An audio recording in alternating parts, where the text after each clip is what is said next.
चौक स्थित wine shop पर firing करके एक व्यक्ति की हत्या व 2 को घायल कर फरार हुए शूटर्स को गुरुग्राम पुलिस ने गिरफ्तार करने में सफलता हासिल की है। डीसीपी क्राइम की माने तो गैंगस्टर लिपिन नेहरा ने वर्चस्व व वाइन शॉप अपने पिता के नाम करवाने के लिए अपने शूटर्स से फायरिंग की वारदात को अंजाम दिलवाया था। इस वारदात में संदीप नामक व्यक्ति की गोली लगने से मौत हो गई थी, जबकि देशराज शर्मा व राजेंद्र प्रसाद नामक व्यक्ति को गोली लगने के कारण वो घायल हो गए थे और उनको अस्पताल में दाखिल कराया गया था। वाइन शॉप के मालिक की शिकायत पर पुलिस ने मामला दर्ज कर आरोपियों की तलाश शुरू कर दी थी। वहीं डीसीपी क्राइम की माने तो पचगांव चौक पर डिस्कवरी वाइन के संचालक को करीब 1 सप्ताह पहले किसी इंटरनेशनल नंबर से इसके व इसके भाई के फोन पर ठेका उनके नाम करवाने व ठेका नाम नहीं करने की सूरत में अंजाम भुगतने के मैसेज आ रहे थे। जब ठेके के संचालक ने कोई ध्यान नहीं दिया तो 16 जून की रात ठेके पर 2 युवकों ने अंधाधुंध फायरिंग कर दी और वहां से फरार हो गए। उनके द्वारा की गई फायरिंग से वाइन शॉप पर उपस्थित 3 ग्राहकों को गोली लगी, जिन्हें इलाज के लिए वहां पर उपस्थित लोगों ने अस्पताल में दाखिल करा दिया। गोली लगने के कारण संदीप नामक व्यक्ति की अस्पताल में मौत हो गई और देशराज शर्मा व राजेंद्र प्रसाद नामक व्यक्ति घायल हो गए, जिनका इलाज चल रहा है। वारदात को अंजाम दे फरार हुए एक आरोपी को पुलिस ने फारूक नगर हेली मंडी रोड पर स्थित गांव डबौदा से काबू किया है, जिसकी पहचान रोहित गडरिया निवासी गाजियाबाद उत्तर प्रदेश के रूप में हुई। सर, डिस्कवरी वाइन के ऊपर जो फायरिंग हुई थी उस मामले में कुछ गिरफ्तारी हुई है क्या? कुछ मामला है, एक बार बताएं सर। ये जैसा कि विदित है, बीते शुक्रवार को डिस्कवरी वाइन का ठेका जो कि मानेसर के एरिया में पड़ता है, करीब रात को 8:30 बजे 2 लड़कों ने वहाँ अंधाधुंध फायरिंग की थी, जिसमें 3 लोगों को इंजरी आई थी और एक आदमी इसमें से डिवाइस हो गया था। कल हमारी टीम ने CIA Manesar, crime branch Manesar ने उसमें से एक जो हत्यारोपी है और जो अक्यूज्ड है रोहित गडरिया, उसको गिरफ्तार किया है और उम्मीद है कि बाकी 2 लोग, क्योंकि 3 आदमी इसमें शामिल थे, उनको जल्द ही हिरासत में। पुलिस ने आरोपी से पूछताछ की तो मालूम चला कि वो व उसके 2 साथी सौरभ व दीपक नागर गैंगस्टर लिपिन नेहरा के लिए काम करते हैं और उसी के कहने पर उन्होंने वारदात को अंजाम दिया था।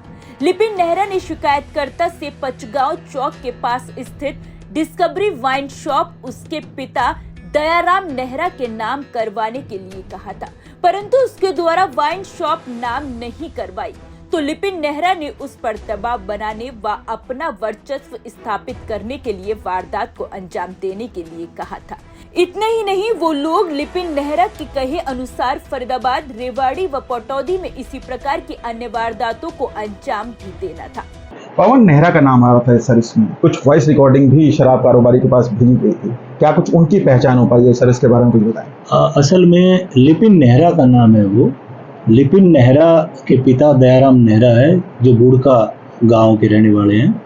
और लिपिन नेहरा जो 2 साल पहले करीब स्टडी वीज़ा लेके कनाडा गया था और वहीं से उसने व्हाट्सएप के जरिए इन लोगों से पहले भी कॉल करी और वारदात होने के बाद भी कॉल करी और स्पष्ट तौर पे उसने कहा था कि ये ठेका आप छोड़ दो, क्योंकि ये ठेका हमारे द्वारा, यानी कि मेरे पिता की देख रेख में उनके द्वारा ही चला जाए। गैंगस्टर लॉरेंस बिश्नोई से इनका क्या कुछ कनेक्शन है सर? जैसा कि लिपिन नेहरा की बात करें तो उनका कनेक्शन जो पंजाब का चर्चित सिद्धू मूसेवाला जो मर्डर केस है, उसमें उसने 2 शूटरों को हथियार प्रोवाइड कराए थे और कहीं ना कहीं ये पता चला है कि ये गोल्डी बराड़ के टच में।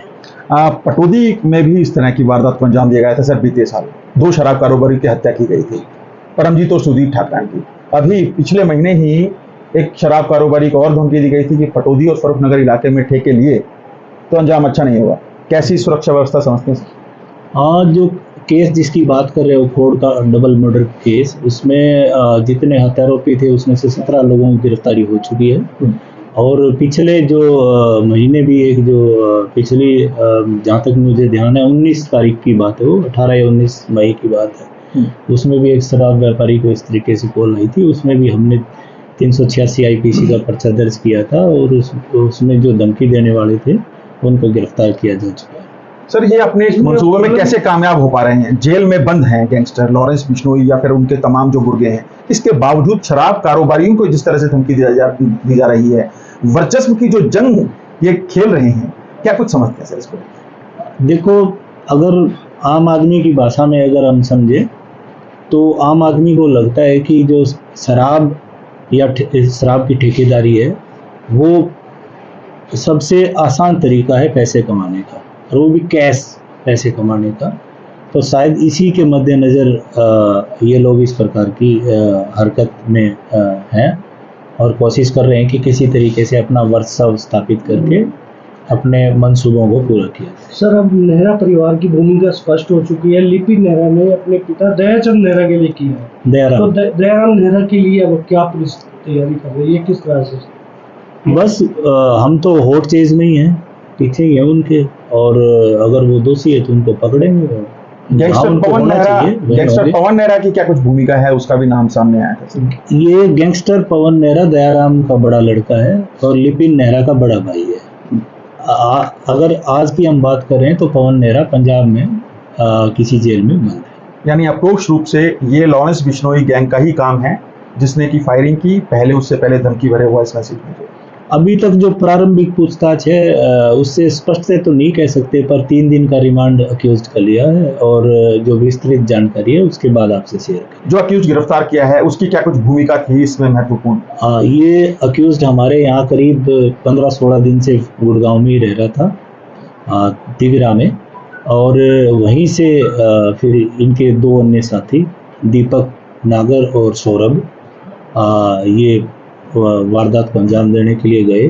तो इसमें जो रोहित है वो बाइक चला रहा था और जो फायरिंग करी ठेके पे वो दीपक और सौरभ ने। तो दीपक और सौरभ कहाँ के रहने वाले थे सर? कितने हथियार यूज किए गए सर? दो हथियार यूज किए गए और 19 राउंड बुलेट फायर हुए।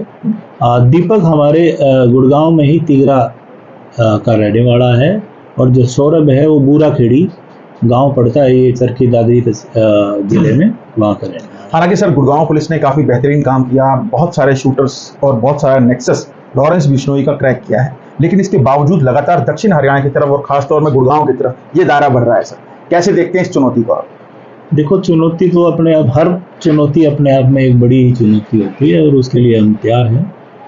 पीछे भी आपने देखा होगा कि 10 शूटर हमने पीछे पकड़े हैं, कुछ और चुनिंदा और भी नाम आए हैं जिन पे हम काम कर रहे हैं, और एक और अभी ये पकड़ा गया है, और जिन जिन लोगों का इसमें रोल मिलेगा वो कैसा भी हो उन सभी को गिरफ्तार करेंगे। अभी अरेस्ट हुआ है, क्या ये हिस्ट्री शीटर रहा है या कुछ और उसके अगेंस्ट केसेस? ये 21 वर्षीय लड़का है और नया लड़का है, इसका कोई प्रीवियस अभी तक क्रिमिनल जो पास्ट है वो सामने नहीं आया। कहाँ का रहने वाला सर? ये गाजियाबाद यूपी का। दीपक से इसकी क्या लॉजिक है सर? दीपक ये तीनों एक तरीके से लिपिन नेहरा के टच में थे और उन्हीं के थ्रू फिर ये एक दूसरे के टच में आए और इस वारदात के लिए इनको अपॉइंट किया। और भी टारगेट पे है कुछ और? हाँ, इनको अगर इनकी बात माने, हालांकि वो अभी वेरीफाई की जाएगी रिमांड के दौरान, तो इनको एक वारदात रेवाड़ी में, एक वारदात इनको इसी प्रकार की फरीदाबाद में और एक पटौदी में करनी थी। ठीक है sir, thank you very much. Thank you. आरोपी से पुलिस पूछताछ में ये भी ज्ञात हुआ कि ये तीनों एक मोटरसाइकिल पर सवार होकर आए थे और इन्होंने मोटरसाइकिल को मोड़कर खड़ा कर दिया तथा सौरभ व दीपक नागर वाइन शॉप पर चले गए और उन्होंने ताबड़तोड़ फायरिंग करते हुए करीब 19 राउंड फायर किए। वारदात को अंजाम देने के बाद तीनों मोटरसाइकिल पर सवार होकर फरार हो गए। पहले ये IMT मानेसर में एक कमरे पर गए, इसके बाद ये वहां से कोसली चले गए। आरोपी रोहित पुलिस से बचने के लिए भागने की फिराक में था और ये बस में सवार होकर यूपी जा रहा था, परंतु पुलिस ने इसे रास्ते में ही पकड़ लिया। पुलिस टीम द्वारा आरोपी को कोर्ट में पेश कर रिमांड पर पूछताछ के लिए ले लिया है। इसी तरह की सभी अपडेट जानकारी के लिए सनातक टीवी को लाइक, शेयर और सब्सक्राइब करना बिल्कुल ना भूलें। Bureau report, Sanatak TV.